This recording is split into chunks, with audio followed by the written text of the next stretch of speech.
AITA for going no contact after my family lied about my dad's death, and everyone found out? I, 29F, cut off my entire family earlier this year. Not just one person, the whole toxic tree. My mom, my siblings, my aunts, my cousins. Every last one of them. It wasn't impulsive. There was no screaming match. No final family dinner. No closure. Just me, a quiet phone call, and the realization that I'd been lied to in a way I might never forgive. This is the story of how I found out my own family lied to me about my dad's death, and how the truth finally came out. Growing up, I was always the outsider in my family. Not the troublemaker. Not the golden child. Just the one who didn't belong. My mom is a classic narcissist. Everything had to be her way. If you disagreed, you were attacking her. My older brother could do anything, and I mean anything, and she'd defend him. My younger sister? Pure golden girl energy. She could scream in public and my mom would say, "She's just expressive." Me?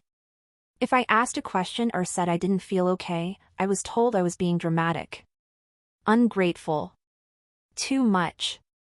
It got to the point where, by the time I was 17, I was saving up to leave.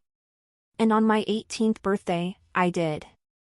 I moved into a tiny apartment and never looked back. But despite everything, I still kept a thread of connection. Holidays. Birthday texts. A few family events. Nothing deep, but enough to convince myself I wasn't completely alone. That illusion shattered this year. My dad and I weren't super close, but we had a quiet bond.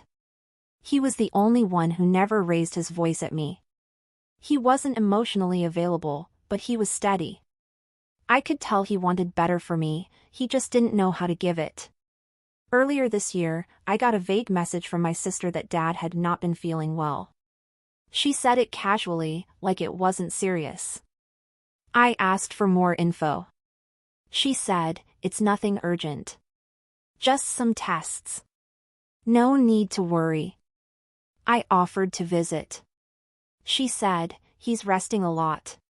We don't want to overwhelm him." I asked Mom. She said, "He doesn't want visitors right now." Something felt off. But I didn't push. I figured maybe he really just needed rest. Weeks passed. Then a month. Then another. I kept checking in, asking if I could call, asking how he was doing.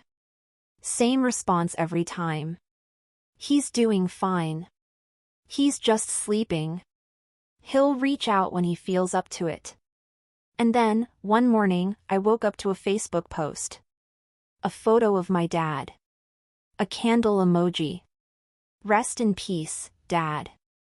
You were the strongest man I ever knew." Posted by my brother. I stared at it for a full minute before it registered. My dad was dead. And no one had told me. Not my mother. Not my siblings. Not a single damn person in that family had thought I deserved to know that my father had passed away. I called my mom in a blind panic. She didn't answer.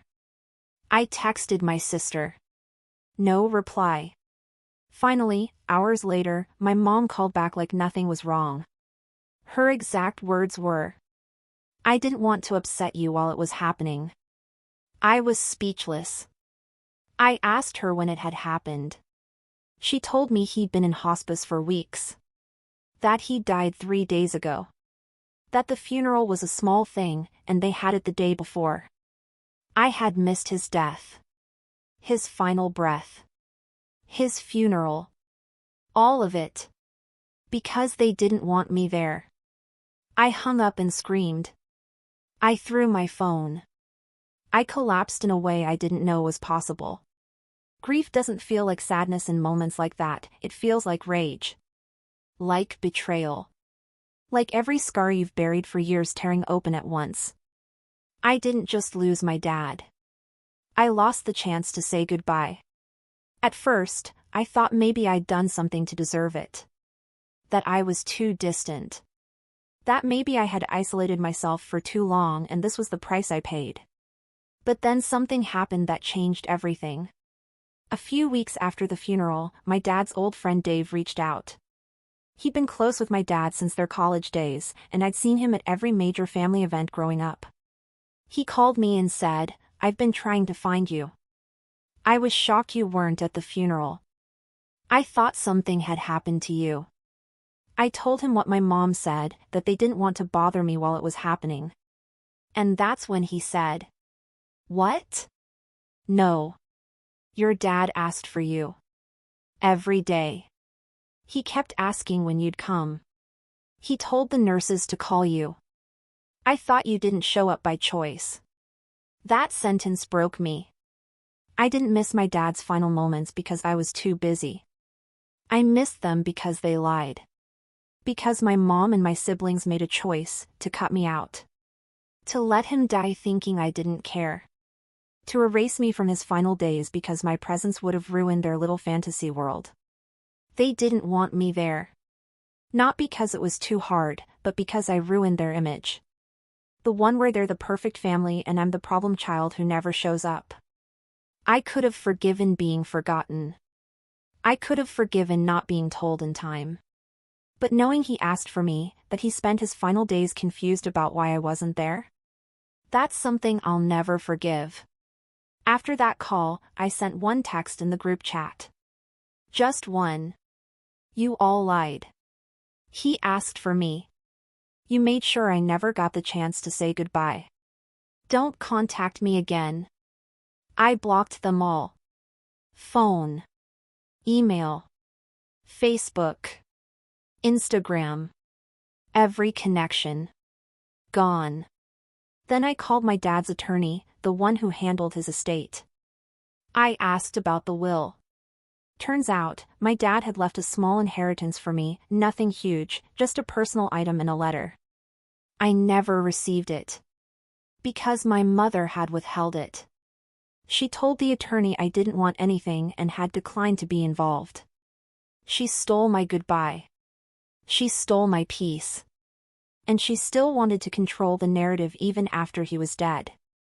But here's where karma comes in.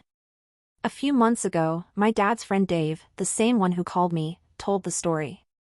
To everyone. At a family gathering. He had no idea they had kept it a secret. He thought everyone knew. He said, "I still can't believe OP never got to say goodbye, especially after your dad asked for her so many times." Apparently the room went silent. The cousins. The aunts. The extended family. They all found out the truth, that I wasn't the one who disappeared. That I wasn't cold or distant or selfish. I was lied to. Cut off. Blocked out. Since then, I've gotten a flood of messages. Some apologizing. Some checking in.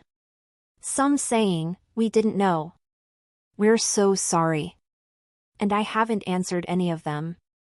Because where were they before? Where were they when I was grieving alone? So, AITA for going no contact after my family lied about my dad's death? After they stole my chance to say goodbye? After they let him die thinking I didn't care? Or was that finally the moment I realized they were never family to begin with?